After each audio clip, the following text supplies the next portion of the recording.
¿Qué tal, Carlos? ¿Cómo andas? Muy bien, ¿qué tal, Eduardo? Todo bien por acá. Estamos listos para comenzar una semana de economía. Bueno, no vamos a comenzar la semana entera, pero sobre lo que ha pasado en los mercados desde el punto de vista macro y de las cosas que nos interesan, sobre todo a nuestros clientes, ¿no?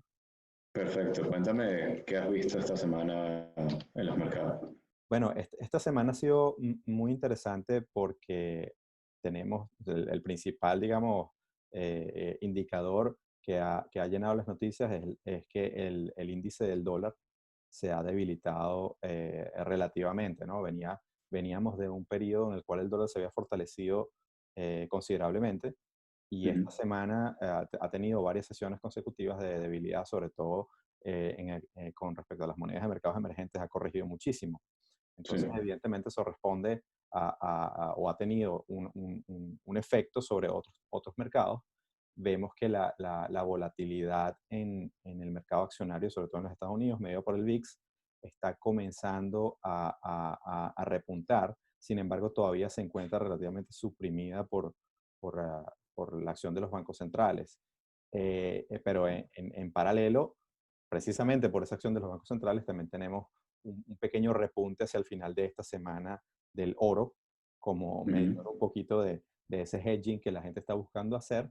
Y otro que me parece interesante como medida de la actividad económica en el resto de los commodities es el cobre, que continúa en una senda un poco alcista, y en el caso del petróleo, que se presume de muchos analistas que el petróleo ya pasó por lo peor. Sin embargo, hacia el final de esta semana, ha tenido un poquito de testeo de esa zona de resistencia cerca de los $34 por barril. Eh, Más o menos, eso es lo que nos hemos estado enfocando desde el punto de vista de los portafolios, de los indicadores que miramos para los portafolios que manejamos. ujú. O sea, estábamos hablando de un ambiente relativamente optimista que hemos visto esta semana. Ese ambiente optimista lo atribuyes a que yo, por ejemplo, veo que en Europa y en varios países avanzados del mundo se han ido relajando las medidas de restricción para controlar el coronavirus. En países hemos tenido que las tasas de contagio han bajado muchísimo, sobre todo en la mayoría de los países europeos.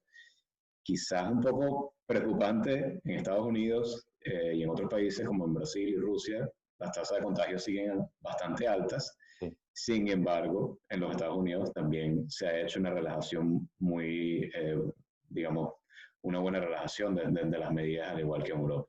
Ahora, ¿qué opinas tú respecto bueno, dicen que si efectivamente hay una cuestión estacional respecto al coronavirus, precisamente en el hemisferio sur, y donde Ujú. Brasil está mostrando unos números bastante preocupantes, podría haber precisamente ese foco para una eventual segunda ola.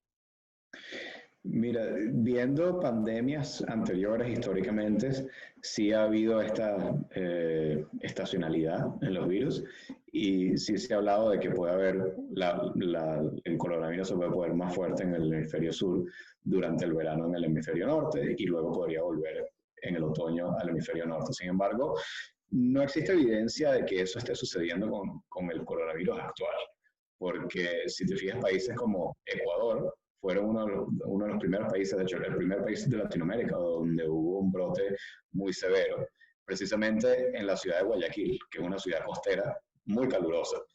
Entonces, esa teoría de decisionalidad, de estacionalidad del coronavirus y de la influencia del clima, no es tan sólida, la verdad. Yo creo que es más bien que el coronavirus se fue expandiendo desde China a todos los focos donde había mucho viaje, mucho turismo, y obviamente llegó más tarde a los países de Latinoamérica porque tienen mucho menos viaje que los países como europeos y los Estados Unidos, y llegó también tarde a países como Rusia, ¿verdad?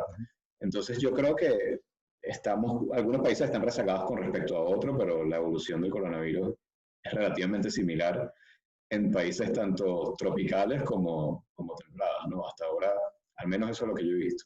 Sí, y bueno, pero parece que desde el punto de vista de los mercados, como mencionabas hace unos minutos, Mm. ciertamente hay algún optimismo de parte de los inversionistas porque al estar reabriendo las economías, sobre todo el caso de Alemania o el caso de países como España e Italia, estamos viendo indicadores accionarios como el caso de la Bolsa de Milano y el DAX en Alemania, que están teniendo repuntes significativos, ¿no? Pero todavía queda esa interrogante de si lo que estamos viendo es la formación de un doble tope antes de una caída más fuerte, porque ciertamente los indicadores a nivel macroeconómico no pintan muy bien.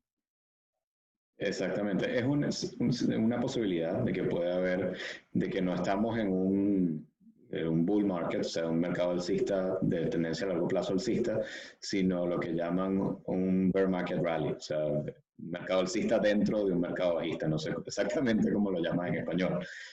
Esa es una posibilidad. Muchos analistas han dicho, mira, la verdad las caídas económicas son demasiado brutales, son mucho mayores definitivamente a lo que vimos en la crisis financiera global, y las caídas de los mercados pues son bastante más pequeñas de lo que vimos en la crisis financiera global.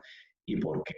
Entonces, un escenario posible es que pueda haber una segunda ola del coronavirus y que los mercados pueden volver a caer fuertemente.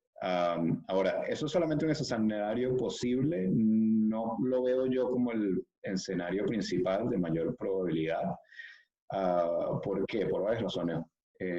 Una es que la reacción de política, tanto fiscal como monetaria, fue mucho más violenta y más grande de lo que vimos en la crisis financiera global. La crisis financiera global, el FED, el Fondo de la Reserva Federal de los Estados Unidos, que es el Banco Central de los Estados Unidos, reaccionó bastante rápidamente, pero estaba haciendo algo que para ellos era completamente nuevo, ¿no? Bajaron las tasas de interés a cero y comenzaron a hacer quantitative easing, es decir, a comprar activos del gobierno, a comprar bonos del gobierno y a comprar otros activos financieros para rescatar la economía. Esta vez ya como que tenían una experiencia muy vasta en este tipo de acciones y la magnitud de la reacción en realidad es mucho mayor. ¿Okay? Entonces la liquidez que se inyecta al mercado es mucho mayor, y no es solamente el Fondo de la Reserva Federal, sino son todos los bancos centrales, tanto de países avanzados como de países emergentes. O sea, una diferencia grande es que en crisis anteriores los países emergentes no habían reaccionado de la manera que están reaccionando ahora, con políticas fiscales y monetarias expansivas. Y que en la crisis anterior, el Banco Central Europeo se tardó muchísimo en dar suficiente soporte monetario, mientras que esta vez están reaccionando de manera mucho más rápida y contundente.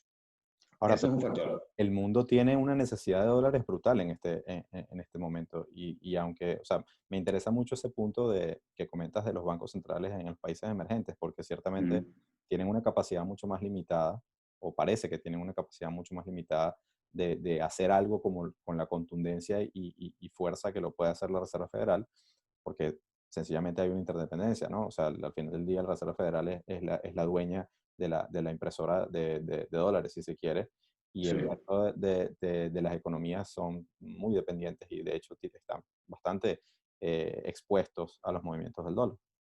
Sí, definitivamente un banco central, digamos, de Brasil, de Rusia o del país que sea, no pueden imprimir dólares. Lo que pueden hacer es vender reservas internacionales que hayan acumulado en los años anteriores, y pueden obtener un swap de monedas con el FED, que es algo que han hecho ya más de 20 países. Esto es básicamente que el FED les preste dinero a los bancos centrales de países emergentes para que a su vez estos bancos centrales de países emergentes le presten dólares a la banca financiera local. ¿Por qué? Porque tenemos muchas corporaciones y muchos bancos que tienen préstamos denominados en dólares, y hay un riesgo de que no puedan hacer el rollover cuando estos bonos lleguen a la fecha de maduración, de maturity, ¿no?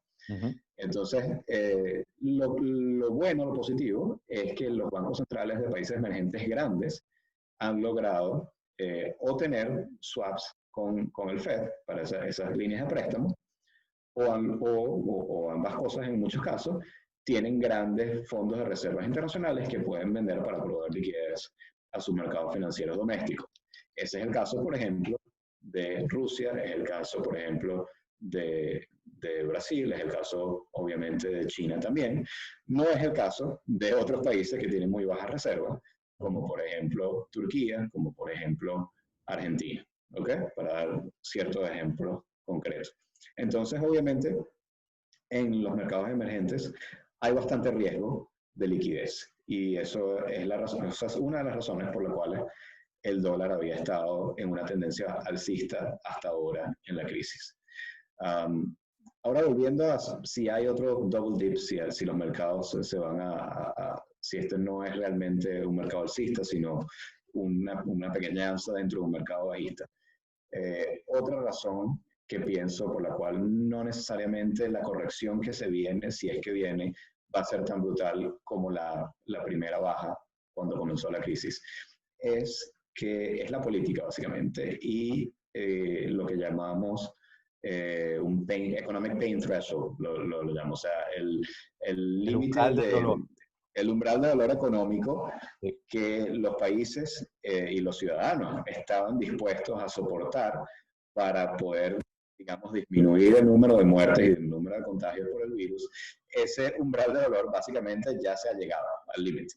Entonces, si hay una segunda ola del coronavirus, digamos, en octubre o en el siguiente invierno, o al principio del año que viene, yo dudo mucho que la mayoría de los países del mundo, los gobiernos, la mayoría de los países del mundo, vayan a cerrar las economías de manera tan radical y total como lo han hecho en los recientes meses. ¿Por qué? Bueno, porque, o sea, muchísima gente, millones de personas han perdido el empleo. En el caso de los Estados Unidos, más de 30 millones de empleos se han perdido.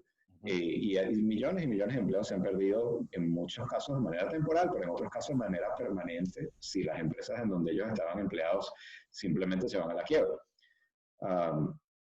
Entonces, mientras que, digamos, a principios de marzo había mucha presión política de los ciudadanos por decir lo más importante son las vidas humanas, lo cual éticamente es 100% correcto, y tenemos que proteger las vidas humanas al costo económico que sea. Pues yo creo que la cuestión, ahora que ese dolor económico ha llegado, el equilibrio político ha cambiado un poco. Entonces, sobre todo en los países emergentes, que al fin y al cabo son más de la mitad del mundo, creo que la visión de muchos países es, no, yo prefiero correr el riesgo de que quizás me mate un coronavirus, Sí, a correr la certeza de que el gobierno me va a matar porque no me deja trabajar. de acuerdo. Aparte que son Entonces, juegos repetidos, ¿no? ¿qué son qué? Juegos repetidos. Exactamente, ya tienes la experiencia de lo que pasó la primera vez. Entonces, cuando estábamos en marzo, la gente leía ciertos estudios de simulaciones epidemiológicas que decían, mira, en Reino Unido se va a morir más de 1 millón de personas y supongo yo que Estados Unidos siendo muchísimo más grande, el equivalente habría sido 10 millones o no sé cuánto. Y bueno, eso no ha pasado. Entonces, ciertas personas te dicen, bueno, no ha pasado porque tomamos medidas drásticas. Claro. Claro, pero en realidad no lo sabes. Entonces, si te pones a ver país por país, las acciones que ha tomado cada país, y te pones a ver país por país cuántos contagios han habido y cuánto se ha bajado el ritmo de los contagios. La verdad, nadie puede decir, mira, este tipo de medidas, mientras más estrictas, más efectivas. La verdad, no. Porque, por ejemplo, vemos países con las medidas más estrictas en Europa fueron Francia, Italia, España. Estos son países que precisamente tuvieron los peores spreads, digamos, contagios de coronavirus, ¿no? Sobre todo España e Italia. Otros países en Latinoamérica, el país con las medidas más estrictas hasta ahora fue Perú, también un país con contagios muy fuertes. Entonces, pero la causalidad está mezclada, porque digamos, tienes más contagios, tienes medidas más estrictas. Sí. Pero si tienes medidas más estrictas, en teoría, los contagios deberían bajar. Pero mira, otros países, por ejemplo, yo vivo aquí en Suiza, las medidas de restricción aquí fueron probablemente las más suaves de toda Europa. Sí. Y sin embargo, acá los contagios bajaron de algo como 1.800 a 1.500 por día. Ahora solo hay 14, 10, 12 por día en el país. O sea, básicamente el coronavirus aquí casi que se eliminó. Pero y y la el gente nivel de diría... compliance de la sociedad también importa, ¿cierto? Es decir, Exactamente. Entonces, más ordenado siendo suizos, evidentemente. exactamente. Entonces aquí jamás se restringió salir de la casa. Todo el mundo podía salir de casa. las veces que le diera la gana, se podría viajar por todo el país. Yo vivo en Zúrich, si me da la gana de agarrar un tren, transporte público que nunca se detuvo, de Zúrich a Ginebra, que son un tren de 3 horas, lo podía hacer tantas veces al día como me provocara, nadie me iba a decir que no, Ujú. y sin embargo se logró paliar el coronavirus. Entonces, y casos similares, por ejemplo, Surcorea también, todavía obviamente tienen casos, un número de casos importantes, pero fue uno de los países que al principio de la crisis se tuvo como lo más exitoso, ¿verdad? Correcto. Y ahí no hubo un confinamiento total como el que hubo, digamos, en Perú, en Ecuador o en España o en Italia, ¿verdad? Entonces, yo creo que la experiencia vale mucho y creo que las medidas, si hay una nueva ola de coronavirus, las medidas van a ser mucho menos, digamos, drásticas, mucho menos de pánico y mucho más de medidas inteligentes. De, mira, ¿qué fue lo que realmente fue efectivo? ¿Fue efectivo que la gente usara máscara? ¿Fue efectivo que la gente tuviera una distancia de 2 metros siempre que fuera posible? ¿Fue efectivo, qué sé yo, prohibir eventos de conciertos de más de 1.000 personas? Pero quizás no fue efectivo cerrar los colegios, quizás no fue efectivo decir que la gente no podía salir de su casa más de 1 kilómetro a la redonda, como en el caso de Madrid, por dar ejemplos Sí, sí. concretos, ¿no? Y con lo cual es interesante porque parece entonces que, claro, siempre con mucha prudencia, pero que se está acercando el momento para comenzar a construir o a reconstruir portafolios, visto que si efectivamente esa tesis de que una segunda ola no sería tan devastadora, nuevamente siempre monitoreando sobre todo la volatilidad y otros eventos que puedan estar ocurriendo del lado de crédito, del lado del petróleo también, por ejemplo, pero comenzar a mirar otra vez a esa reconstrucción de portafolios para una inversión un poco más de largo plazo en ciertos sectores. Sí. Pero una de las cosas, Carlos, por ejemplo, que estamos discutiendo tú y yo y que queremos compartir con nuestros clientes, es, ¿debería estar la gente preocupada por la inflación? Porque Excelente. típicamente una expansión monetaria siempre viene asociada, y en este caso que es una expansión monetaria sin precedentes, Uh-huh. típicamente viene asociada a una secuela inflacionaria. Sí, y no solo monetaria, sino monetaria y fiscal combinadas. Porque, por ejemplo, después de la crisis financiera global, tuvimos casi una década entera de expansión monetaria, aunque no tan brutal como actualmente, pero un periodo muy, muy largo de tasas de interés súper bajas y no causó inflación, digamos, de manera alarmante. La inflación se mantuvo baja, pero la política fiscal en aquel entonces era mayormente contractiva. Tuvimos austeridad en casi todas las economías avanzadas y definitivamente en los países emergentes también hubo episodios de austeridad, por lo cual eso justificó de alguna medida que no hubiera alta inflación porque la demanda agregada estaba contenida, ¿verdad? Ahora tenemos política fiscal y monetaria expansionaria que normalmente se asocia con alta inflación. Además, los déficits fiscales son extremadamente elevados. O sea, estamos hablando de que un montón de países van a tener déficits fiscales de más de 10% del PIB. Se está acumulando deuda a un ritmo que no se ha visto jamás, no solamente en el sector público, también en el sector privado. Ujú. ¿Okay? Porque muchas empresas no tienen los ingresos para poder pagarle a todos sus empleados y muchas empresas están optando por obtener préstamos bancarios, por emitir bonos y gracias a toda la liquidez que están inyectando los bancos centrales, pues han podido incrementar su deuda muchísimo. Entonces la pregunta es, ¿cómo se va a pagar esa deuda? Ujú. Y la respuesta que algunos dan, algunos analistas han dado, es que bueno, se va a pagar con toda esa deuda con más inflación. Básicamente, los gobiernos no van a tener la capacidad de pagar todo este endeudamiento a menos que los bancos centrales de todos estos gobiernos impriman más dinero para facilitar todos esos pagos, ¿verdad? De manera, puede ser de manera directa, puede ser de manera indirecta. En los países avanzados y en la mayoría de los países emergentes también, que hay cierta independencia del Banco Central, lo más probablemente es que eso se haga de manera indirecta, es decir, teniendo tasas de interés extremadamente bajas. Ujú. Ahora, muchos, digamos, inversionistas de grandes fondos de inversión y estrategas han dicho, mira, tienes que tener miedo a la inflación porque comparan este periodo del coronavirus con una guerra, ¿verdad? Ujú. En periodos de guerra han habido estos enormes déficits fiscales, bajos ingresos por impuestos por la caída de la actividad económica y los países se han endeudado muchísimo y en muchas ocasiones después de la guerra ha habido alta inflación porque los países no pueden pagar esas deudas. Ahora, si vemos todos los casos históricos de guerras y conflictos que han habido en los últimos 200 años, la verdad es que no todos esos endeudamientos excesivos se han resuelto con mayor inflación. Más o menos la mitad de esos casos se han resuelto con alta inflación y la otra mitad no, se han resuelto de otras maneras. Se han resuelto con muy alto crecimiento económico, en unos casos, con represión financiera, en otros casos, y vamos a hablar de eso en un momento. Sí. Y en otros casos se han resuelto simplemente con defaults de la deuda y reestructuración, ¿verdad? ¿En qué caso creo yo que estamos actualmente? ¿Cuál es el caso más probable, más plausible que yo veo como economista? Actualmente lo que yo veo es que vamos a tener una cierta represión financiera moderada. ¿Qué quiero decir con esto? No va a haber un corralito al tipo Argentina en el año 2002. No, eso no es lo que estamos viendo, al menos en la mayoría de los países. Lo que estamos viendo es que los bancos centrales van a mantener las tasas de interés súper bajas, cercanas a cero. Incluso en países emergentes se van a mantener las tasas bastante cercanas a cero. Y definitivamente por debajo de la inflación. ¿Ok? ¿Qué quiere decir esto? Que el poder adquisitivo de los ahorradores se va a deteriorar a menos que lo inviertan de una manera inteligente.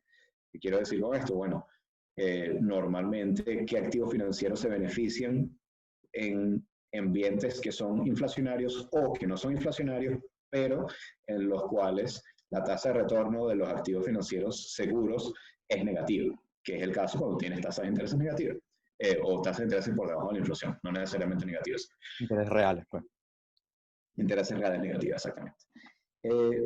Porque en esos casos uno debería estar invirtiendo en activos que se revaloricen con la inflación. Y el más obvio son las acciones. ¿Por qué?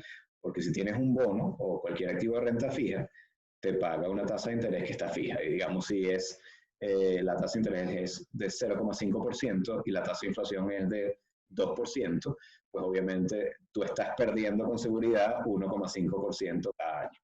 Y si tú me dices, Carlos o Eduardo, te voy a dar una propuesta de inversión súper segura, es de los bonos de Estados Unidos, no van a hacer default jamás en la vida y cualquier cosa que pase, cualquier crisis, te van a pagar segurísimo. Pero vas a perder 1,5% de poder adquisitivo cada año por los siguientes 10 años. Entonces dices, qué maravilla esa inversión. Pero seguramente no, ¿verdad? Exactamente. No suena muy atractivo. No suena nada atractivo.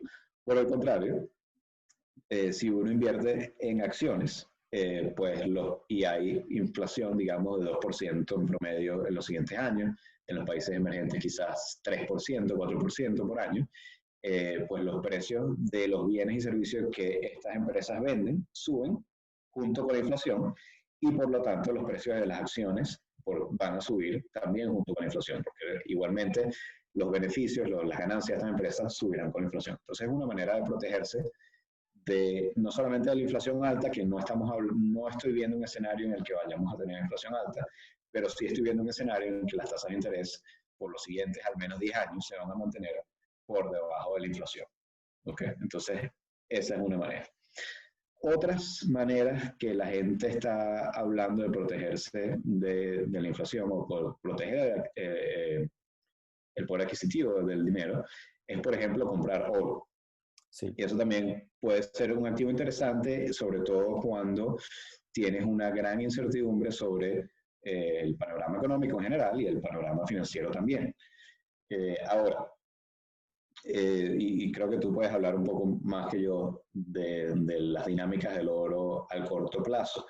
Y ciertamente el oro tiene esta propiedad cíclica de que cuando los mercados caen, sí, o cuando el dólar cae también, pues el oro sube, ¿verdad? Porque es un commodity, es el precio de un activo. Es un activo refugio, o sea, tiende a ser visto como un Exactamente. activo refugio, pero ciertamente esa propiedad de activo refugio tiende a funcionar mucho mejor en periodos inflacionarios. Entonces, precisamente esa es la puja que existe ahora mismo en el mercado, porque por un lado tienes, por ejemplo, veíamos indicadores como que los ETFs que tienen posiciones en oro han incrementado cerca del 20% sus posiciones totales en oro en lo que va de año.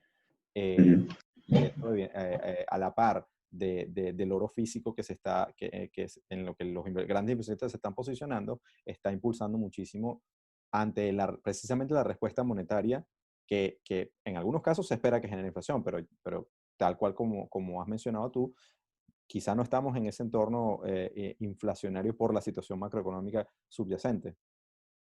Exactamente. Obviamente es un escenario de alta inflación, de esta inflación tipo los 70 en los Estados Unidos y Europa, es un escenario posible. No voy a decir que no, es muy bien un escenario posible, pero no es el escenario más probable. Pero creo que el safe haven asset del oro, digamos, la función de activo de refugio, está muy válida en un escenario de alta incertidumbre.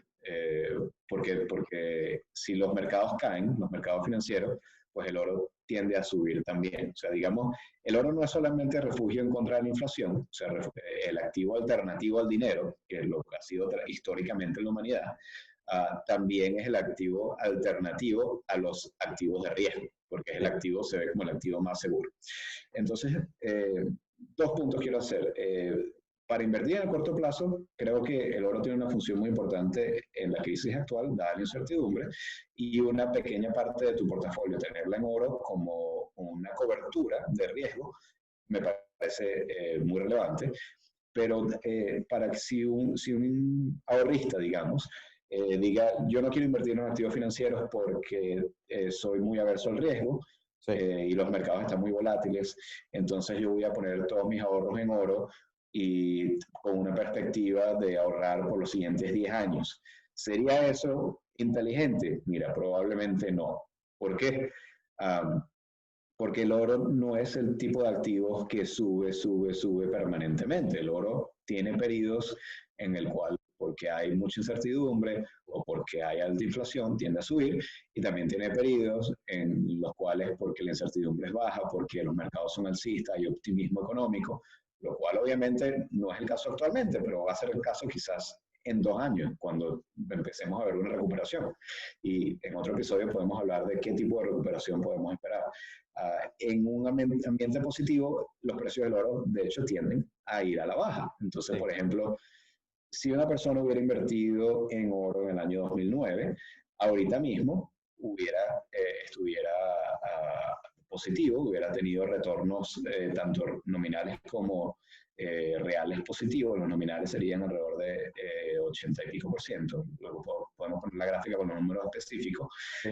Pero si lo hubieran comprado en 2012, hubieran estado perdiendo dinero hasta el año pasado, hasta ahora, digamos. ¿Ok? Entonces, obviamente uno no quiere invertir en algo en lo que vas a tener retornos negativos por 8 años seguidos hasta que llega la crisis y dices, viste, yo tenía razón, tenía que comprar ahora. Tal cual, tal cual, tal cual. Por eso hay que tener mucho cuidado a la hora de seleccionar los instrumentos que van dentro del portafolio en el momento, porque se puede tener la razón, pero igual se puede perder dinero.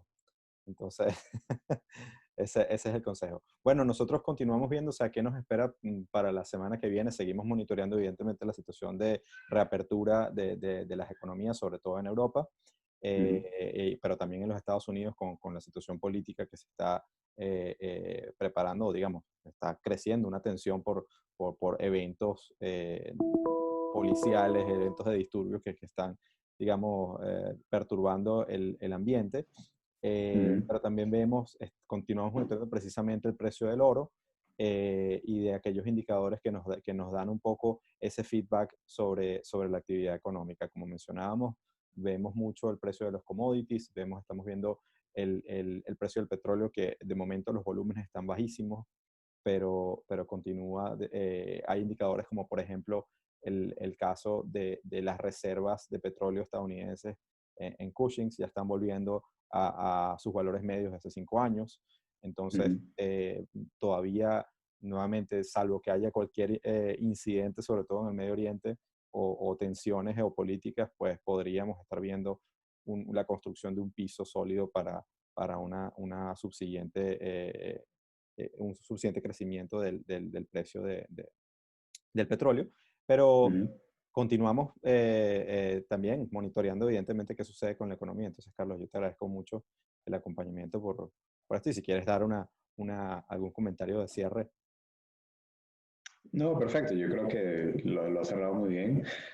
Quizás, digamos, ese positivismo que vemos en el petróleo podría traducirse en oportunidades de inversión en países que son importantes exportadores petroleros. Por ejemplo, Rusia y Colombia fueron dos países que fueron muy golpeados por la crisis actual. El peso colombiano cayó muchísimo y también el ruble ruso. Entonces, esos son quizás potenciales inversiones tácticas que se pueden realizar en un ambiente en el que los precios del petróleo podrían ser relativamente positivos. Buenísimo. Vamos a incluir eso, a monitorearlo para comenzarlo quizá la semana que viene o las que siguen. Gracias, Carlos. Perfecto. Hasta la semana Un que viene abrazo. entonces. Hasta la semana que viene. Chao. Chao.